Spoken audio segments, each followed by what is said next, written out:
E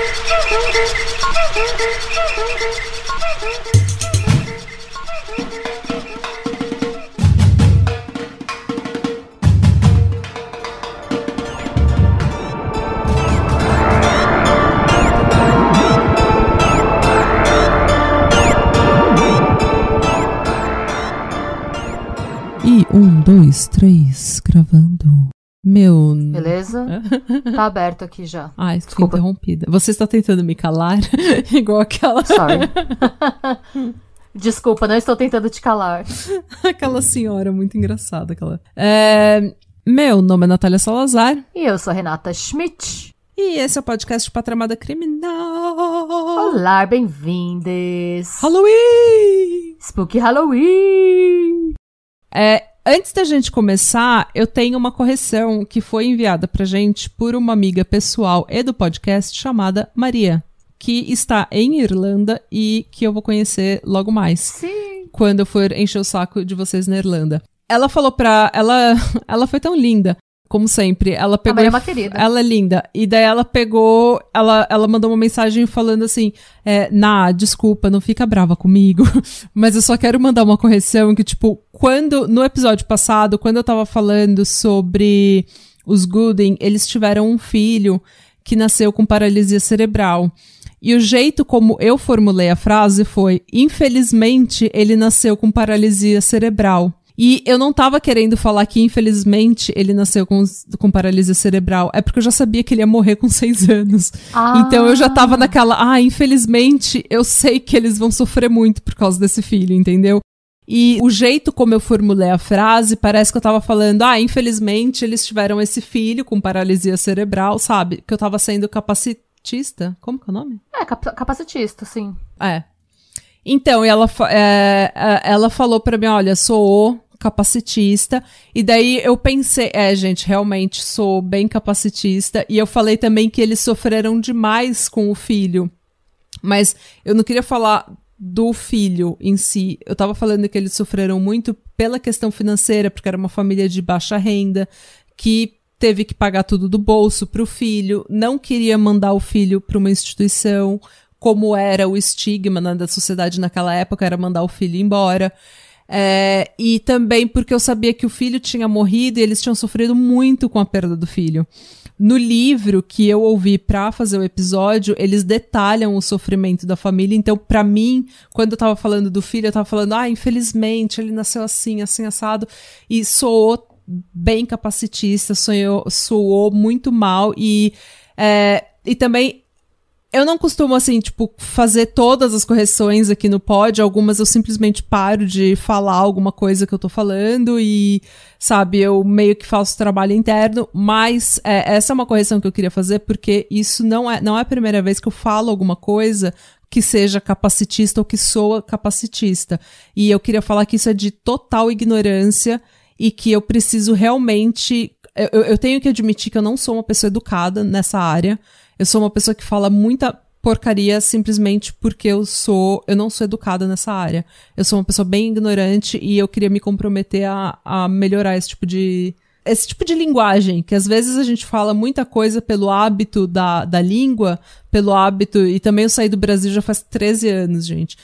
Quando eu saí do Brasil a gente chamava as pessoas de especial na rua, sabe? Então, tipo... mas eu queria me comprometer a aprender mais, porque eu preciso admitir que realmente eu não sou uma pessoa muito educada e realmente acaba soando, às vezes eu falo alguma coisa que acaba soando bem capacitista. E às vezes também, como a gente não teve filho, a gente não tá por dentro desses círculos e tal, a gente fica meio por fora mesmo, de não... não só por não ter filho, né, não tô dizendo isso, mas às vezes porque também, faz só 4 anos que eu saí do Brasil, vai fazer 5 ano que vem. E às vezes eu fico meio perdida mesmo. Os termos mudam. Eu descobri hoje, por exemplo, que o termo sociopata não se usa mais. É só psicopata. Porque... ou antissocial, né? Uma pessoa com desordem antissocial. Agora eu já não tenho certeza se você... eu acho que existe ainda transtorno de personalidade antissocial, tá? Não tenho certeza. Mas posso perguntar. Eu acho que é esse que usa só. Eu acho que nem psicopata se usa mais. O meu terapeuta disse que psicopata se usa. Se usa, ok. Porque o que acontece? Pelo que ele me explicou, antes tinha o conceito de sociopata, mas falaram que passava a impressão de que você se tornava um sociopata pelo meio e não pela genética. Quando hoje é provado que são 2 componentes, um genético e um do ambiente, então é só psicopata agora que usa. Ah, entendi. Mais ou menos isso. Foi isso que eu aprendi hoje. Então, assim... e eu gosto de pesquisar essas coisas. Eu perdi isso, gente, tá? As coisas vão mudando e às vezes a gente perde e a gente gosta que vocês falem pra gente, porque aí a gente aprende também. Exatamente. E, assim, esse é o tipo de coisa que não é tipo, ai, o pessoal tá muito politicamente correto. Não, são coisas que eu acho que a gente tem que aprender, porque, como eu falei, quando eu saí do Brasil, a gente chamava as pessoas de especial, gente. Tipo, quer coisa mais capacitista do que chamar alguém de especial. Mas enfim. Mas era assim que a gente era instruído, era o vocabulário que a gente era instruído a ter na época, então. Entendeu? Então é importante ter esse tipo de conversa pra gente melhorar um pouco, né? Sim. E tratar as pessoas melhores. Então, obrigada, Maria, pela sua correção. Eu vou me cuidar sobre isso, sim. E vamos à história de hoje. Vamos. Seu caso vai ser spooky hoje? Nossa, então, na verdade é um pouco spooky. Não sei se é bem spooky, gente. Esse caso eu não sei nem como chamar ele, porque... Fiquem assustados. Fiquem assustados. Não é nem... É um caso good vibes. Você vai achar good vibes. A história que eu vou contar hoje é eu conheci essa história por Gente, eu procurei essa fonte, eu não achei. Eu ouvi num podcast. Quando eu fiz o episódio da Paula Cinza, eu usei um podcast que contou metade a história dela e metade essa história. E eu fiquei tão chocada que eu pensei, gente, não pode ser real. E aí eu fui pesquisar. E aí eu cheguei nesse artigo. Que é do médico. Tô cansada já. Mas beleza. É do médico que atendeu essa paciente, que ele não nomeia porque ela pediu pra não ser nomeada. E o nome do médico, que é o autor do artigo, é Mr. Ikechukwu Azuonie. Que eu provavelmente assassinei o nome, mas beleza, que era um médico residente de hospital de Londres, como eu já comentei. E vamos à história. Ele conta a história dessa mulher, que era paciente dele, nascida na Europa continental em meados da década de 40. É porque ela tá na Grã-Bretanha e eles chamam o continente de Europa continental, né? Que não tá na ilha.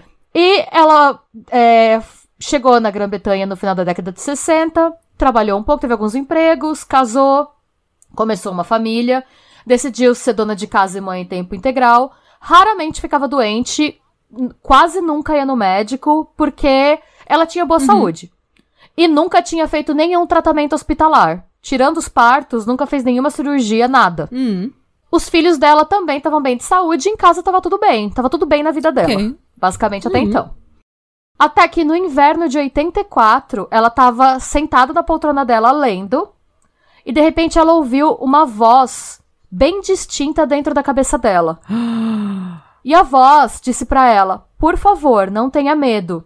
Eu sei que deve ser chocante pra você nos ouvir falando assim, mas essa é a maneira mais fácil que encontramos pra falar com você. Eu e minha amiga trabalhávamos no hospital infantil em Great Ormond Street e gostaríamos de ajudá-la. Descreve a minha cara nesse momento. A Natália tá com uma cara de passada, chocada, ela regalou os olhos, fez um... e pôs a mão no peito, assim, ela ficou impactada. E ao mesmo tempo eu tô muito empolgada. E sim, ela tá com uma cara que mescla uma alegria meio histérica com choque. São muitos sentimentos, muitas sensações. Ele chama essa mulher, né, o tempo todo no artigo de AB, né, porque provavelmente o primeiro nome dela começa com A e o sobrenome dela com B. Beleza, a AB, ela já tinha ouvido falar desse hospital, mas ela não sabia onde o hospital ficava e nunca tinha ido nesse hospital. E a primeira coisa que ela pensou quando ela ouviu essa voz foi que os filhos dela podiam estar com alguma coisa. Mas ela foi olhar os filhos e os filhos estavam bem. Ai, meu Deus. E ela falou que isso tornou toda a situação ainda mais assustadora pra ela. Sim. E aí, enquanto ela tava pensando o que tá acontecendo, né, a voz veio novamente. E aí a voz disse, para ajudá-la a ver que somos sinceras, gostaríamos que você verificasse o seguinte... E essa voz deu pra ela 3 informações separadas que ela não tinha na época. E ela verificou essas informações que essa voz passou pra ela e essas informações eram verdadeiras. E ela diz que isso não ajudou em nada, porque ela achou que ela tinha enlouquecido de vez. Ela entrou em pânico e ela foi no clínico geral. E o clínico geral encaminhou ela pra esse psiquiatra, o Dr. Azuonie. Tanto que o médico ficou preocupado, o médico encaminhou, tipo, o médico mandou com urgência. Ela foi no mesmo dia pro ambulatório de psiquiatria. E esse médico diagnosticou ela com uma psicose alucinatória funcional. Ok. Ele ofereceu pra ela terapia e uma medicação com tioridazina, que é um antipsicótico. Para seu grande alívio, da paciente, as vozes dentro da cabeça dela desapareceram depois de algumas semanas com o antipsicótico. Alguém tem que dar pro Kanye West isso. E ela ficou tão feliz que ela não estava mais ouvindo aquelas vozes falando que queriam ajudar ela, que ela decidiu, ela e o marido, decidiram comemorar que tava tudo bem, saindo de férias. E ela tava... ele conta que ela tava no exterior de férias, ainda tomando o remédio, a tioridazina. E ainda assim, com o remédio, as vozes voltaram. E as vozes falaram, você precisa voltar pra Inglaterra agora. Tem uma coisa errada com você e você precisa ser tratada agora. E aí ela ficou tão desesperada que ela voltou, porque essas vozes não paravam de falar, vai embora, você tem que voltar pra Inglaterra, volta pra Inglaterra. Gente, eu tô muito... eu tô speechless de tão empolgada que eu tô com essa história. Ela voltou pra Londres e voltou pro médico. Foi de novo passar no ambulatório. E as vozes falaram pra ela, não é pra você ir pra aí. E em vez disso, vai pra tal lugar. E ela falou pro médico. Ela contou isso pro médico, né? E ela ficou meio relutante, mas ela pensou, só pra desencargo de consciência, eu vou ver que lugar é esse. Ela pediu pro marido dela dirigir, porque ela não tava confiando na habilidade dela de dirigir, porque ela tava muito nervosa. O marido dela levou ela no endereço que as vozes estavam falando. Era o endereço do departamento de tomografia computadorizada de um hospital londrino, que ela também não conhecia, ela nunca tinha ido antes.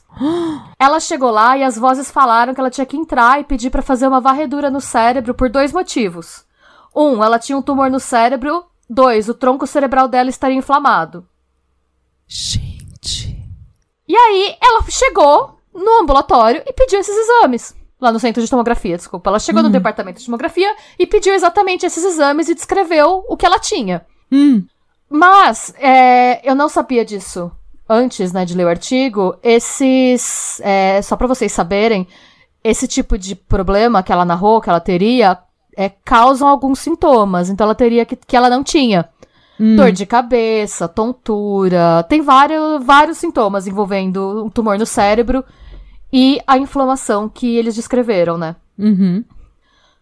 Então, ninguém... E tem outra coisa, gente. A Inglaterra tem sistema gratuito de saúde.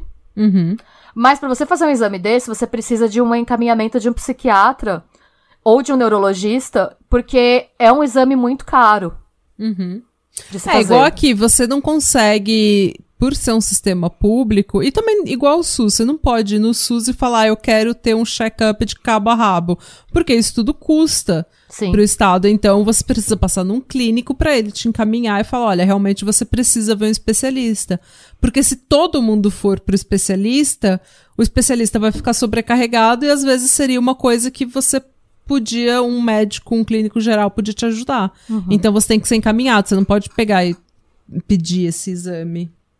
E aí, pra deixar ela mais tranquila, o médico pediu uma tomografia do cérebro e ele explicou na carta que vozes alucinatórias estavam falando pra AB que ela tinha um tumor cerebral, que ele não tinha pessoalmente encontrado nenhum sinal físico sugestivo de uma lesão ocupando espaço intracraniano e que o objetivo do exame era só tirar isso da cabeça dela, pra convencer ela a continuar o tratamento.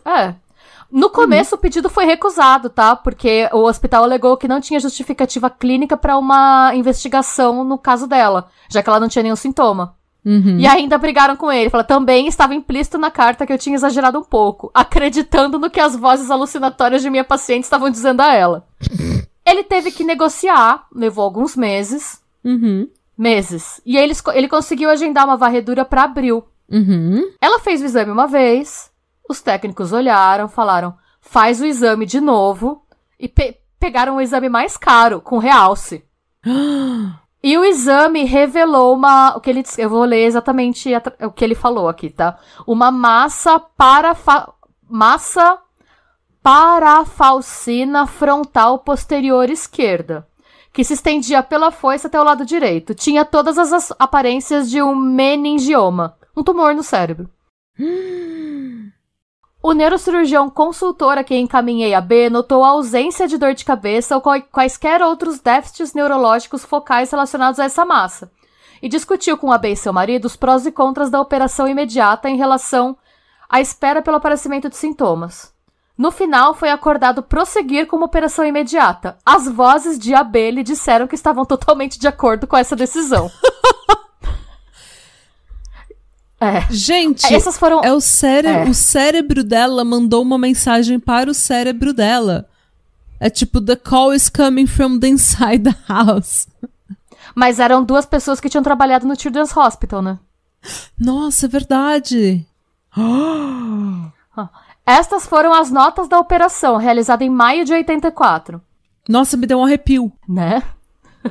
Porque eu tava pensando, foi o cérebro dela criando essa imagem, porque o cérebro dela sabia que tava doente, sabe? Uma coisa, tipo, física que a gente... Mas essas vozes trabalharam no hospital.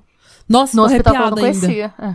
E deram informações pra ela checar coisas que ela não sabia que eram verdade. Cara, eu tô arrepiada. Eu acho que eu nunca fiquei arrepiada nesse podcast. Eu tô arrepiada. Bom, vamos lá. Essas foram as notas da operação, realizada em maio de 84. Um grande retalho de osso frontal esquerdo, estendendo-se pela linha média, foi virado após uma incisão de retalho cutâneo bifrontal. Meningioma de cerca de 2,5 inches por 1,5 inches de tamanho. Nossa, é grande, né? É enorme. De tamanho surgiu da foice e se estendeu até o lado direito. Uma pequena área de tumor apareceu na superfície medial do cérebro. O tumor foi dissecado e removido completamente junto com suas origens na foice. E aí a AB disse que ela acordou, né? Ela recuperou a consciência depois da cirurgia e as vozes falaram pra ela: estamos satisfeitos por tê-la ajudado. Adeus. E foram embora. Mano! Não teve nenhuma complicação pós-operatório. Ele fala ainda... Ele descreve o tratamento, tá? Ele falou que a dosagem de dexametasona foi reduzida pela metade a cada 4 dias, depois foi interrompida. Ela teve que usar anticonvulsantes profiláticos por 6 meses. Pararam com o antipsicótico e ela nunca mais ouviu voz nenhuma. E aí, ela telefonou no Natal, ele falou, a B me telefonou no Natal passado para desejar a mim e a família boas festas e me dizer que estava completamente bem nos 12 anos desde a operação. Foi nesse telefonema que decidi escrever sobre esse caso. Ela ficou... Porque eu penso, né, eu não tenho certeza, mas que ele deve ter pensado, eu não vou falar nada agora, porque vai que mais pra frente ela tem alguma psicose que a gente não sabe. Mas ela ligou pra ele depois de 12 anos e ela nunca teve mais nada. Nenhuma doença, nenhum problema, nada. Gente. E aí ele vai dando a análise dele, né? Sabe-se que as lesões intracranianas podem estar associadas à sintomatologia psiquiátrica. Basicamente, lesões no cérebro podem fazer você ter alucinação. Mas esse é o primeiro e único caso que encontro em que as vozes alucinatórias procuravam tranquilizar a paciente de seu interesse genuíno em seu bem-estar, ofereceram um diagnóstico específico, encaminhou-a para o tipo de hospital mais bem equipado para lidar com seu problema, expressou prazer por finalmente ter recebido o tratamento que desejavam para ela, despediu-se depois e desapareceu. Apresentei seu caso em uma conferência no final daquele ano. A B compareceu e foi questionada de perto por várias pessoas sobre os vários aspectos da sua experiência. O público foi dividido ao meio. As pessoas, que hoje seriam chamadas de X-Files, se regozijaram porque o que aconteceu com ela foi um exemplo claro de comunicação telepática de 2 pessoas bem intencionadas que, psiquicamente, descobriram que a B tinha um tumor e procuraram ajudá-la. E aí ele chamou outro grupo de X-Phobes, ou seja, as pessoas que queriam uma explicação racional e conhecida. Segundo eles, a B havia recebido o diagnóstico de um tumor cerebral em seu país de origem e queria ser tratada gratuitamente. E aí falaram que ela inventou as vozes porque ela queria tratamento gratuito. Entretanto, a B morava na Grã-Bretanha há 15 anos e já tinha direito a tratamento gratuito. Ou seja, ela não precisaria inventar nada para ser tratada gratuitamente. Com o tempo que ela morava e o casamento, ela já tinha direito. Sim. Ela podia pedir os exames. Além disso, ela ficou tão aliviada quando as vozes desapareceram pela primeira vez com a tioridazina que saiu de férias para comemorar a recuperação de sua sanidade. Sim. E aí teve um grupo nessa conferência que ofereceu uma opinião diferente. A opinião deles era que, apesar da total falta de sinais físicos, era improvável que um tumor desse tamanho não tivesse absolutamente nenhum efeito sobre o paciente. Ela deve ter sentido alguma coisa, argumentaram. Eles sugeriram que um sentimento engraçado em sua cabeça levou a temer que ela tivesse um tumor no cérebro. Esse medo a levou à experiência de vozes alucinatórias. Ela pode ter inconscientemente recebido mais informações sobre vários hospitais do que imaginava. E essas informações foram reproduzidas por sua mente como parte da experiência alucinatória auditiva. Eu não sei. As vozes expressando satisfação com o resultado do seu tratamento eram sua própria mente expressando seu alívio pelo término da emergência. Isso foi o que eu pensei, até você falar que as vozes trabalhavam no hospital. Sim. E deram endereço, gente, por mais que você tenha, informações, que você pegue, as vozes deram endereço pra ela. E as vozes mandaram ela parar no meio das férias dela, pra voltar pra Inglaterra, e mandaram ela pro lugar, e falaram o exame que ela tinha que pedir. Isso uma pessoa sem nenhuma formação em medicina. Então. Nenhum histórico de doença, que foi no hospital só pra ter filho. Não. Então, assim... Não. Ele termina falando que as vozes expressando a satisfação com o resultado seria propriamente dela expressando o alívio. E ele falou que o desaparecimento total dos sintomas depois da retirada do tumor mostrou que os sintomas estavam pelo menos diretamente relacionados à presença da lesão. Mas é aquilo, gente. Ele mesmo, médico, não acredita muito. Ele jogou essa opinião porque deram lá e ele falou: obtive consentimento assinado da paciente para publicação. Mas assim, ele não sabe explicar o que aconteceu, porque ele nunca viu isso. Foi o primeiro e único caso desse tipo que ele viu. Sim, Gente, eu não sei no que acreditar, porque quando você começou a falar, eu fiquei pensando, nossa, que legal, o cérebro dela deu uma mensagem para o cérebro dela. Tipo aquela frase, sabe, que a gente estudando física é o átomo tentando entender ele mesmo. Sim. Então, ou que, o cérebro foi é a única coisa no mundo que deu o próprio nome pra ele mesmo. Que se deu o próprio nome. E eu fiquei pensando nisso, eu fiquei, ela sabia que alguma coisa tava errada, ela tava sentindo que alguma coisa tava errada e o cérebro dela tava falando. Agora, você dá o endereço completo, falar que tipo de exame que você precisa... E passar o diagnóstico. Passar o diagnóstico e falar, olha, você precisa voltar das suas férias. Você de férias com seu marido, feliz, falando, não, você precisa voltar. Aqui está o endereço, você precisa ver esse exame, porque você tem esse diagnóstico e você precisa, então, ir nesse endereço. Gente, não. E como que essas pessoas trabalhavam no hospital da criança? E essas pessoas falando, né, esse foi o jeito mais fácil que a gente achou de falar com você, e dar o endereço do hospital, era o hospital que ela não conhecia. Esse claramente não é o jeito mais fácil, porque o jeito mais fácil seria telefonar. Pois é.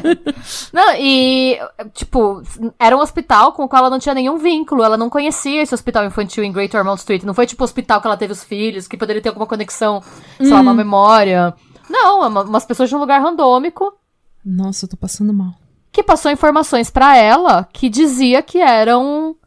Essas informações a gente não sabe o que é, porque eu acho que devia ser coisa relacionada à família dela, eu acho. Liga pra sua tia e pergunta de tal coisa, ou liga pra sua mãe e pergunta de tal coisa. Eu acho que era alguma coisa assim. Gente, isso é ainda mais assustador.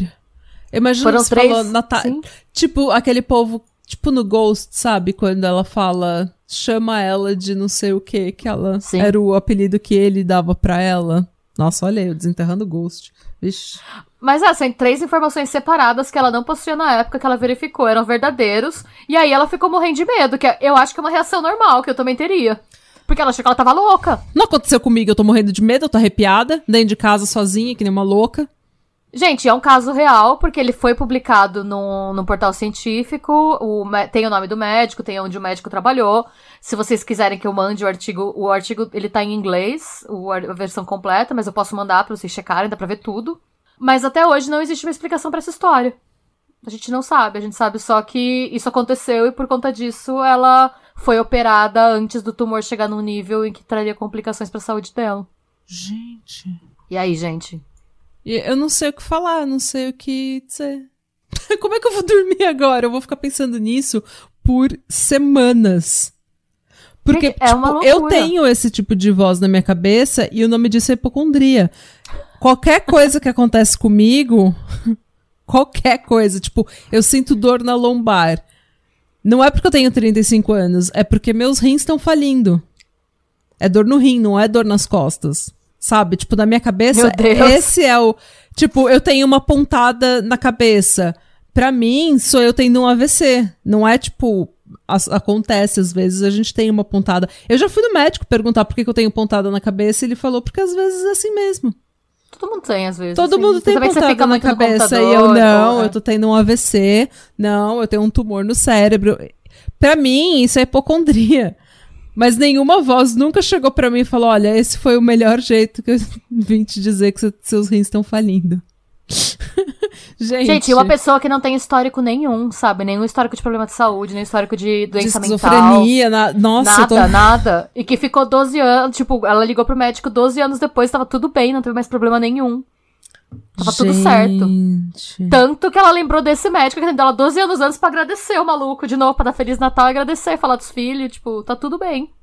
Eu tô passada. Eu vou pensar nisso por semanas, dona Chemedit. De novo, eu vou falar, você precisa me dar algum tipo de spoiler com esses seus casos que você traz, porque toda vez que você traz um caso, minha pressão fica alta, eu fico desconcertada, eu não sei como reagir, eu não sei o que eu tô falando. E depois eu vou ficar pensando nisso por... Ai... Gente. É isso, gente. Fiquem com essa. O que vocês acham? A gente quer ouvir a opinião de vocês. Eu não sei nem como a gente vai chamar esse episódio, porque eu não sei, a gente não tem o nome da mulher. Mas esse caso me fez questionar muita coisa. É diferente quando você vê, tipo, um médico. O médico diz que não sabe explicar. Ele não sabe explicar o que aconteceu. Tipo, o psiquiatra que atende gente que tem problemas, assim, que escuta coisa assim o dia todo, falou, eu não tenho explicação pra esse caso. E o nome do artigo que eu não tinha passado pra vocês é Um Caso Difícil. Diagnóstico feito por vozes alucinatórias. É de 97. Foi publicado dia 20 de dezembro de 97. Nossa, é isso. Segura essa bucha agora. Começa a semana com esse desconforto. E se você tiver alguma teoria, alguma hipótese do que isso pode ser, manda pra gente lá no Instagram. Gente, se você for... médicos, pessoas da área de saúde... Maria! Teóricos da conspiração, não sei, pessoas que trabalham com saúde mental, nos ajudem. Você sabe de uma teoria de conspiração? Lembra que eu falei que eu ia fazer um vídeo, mas ele tava chato? Sei. E daí eu mudei o meu vídeo? Então, você falou de teoria de conspiração e vozes da nossa cabeça? Então eu posso contar rapidinho aqui. Você já sabe o que é o The Hum?